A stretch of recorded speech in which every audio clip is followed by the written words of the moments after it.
Hi, my name is Natalie Cunningham, and this is my first semester at NTC. I am currently working towards my dental hygiene degree with the hopes of becoming a traveling dental hygienist and doing some mission work in my future as well, because I really enjoy traveling. Other things I really enjoy doing are like camping or hiking, gardening, basically anything that requires you to be outside. I love to spend time with my family and my friends, especially my nieces and nephews.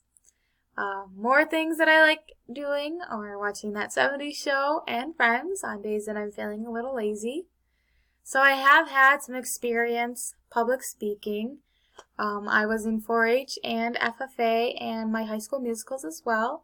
So in these programs, I had to do speaking contests and other events that required me to talk in front of large groups of people. I'm excited for this class and excited to learn more and meet everybody.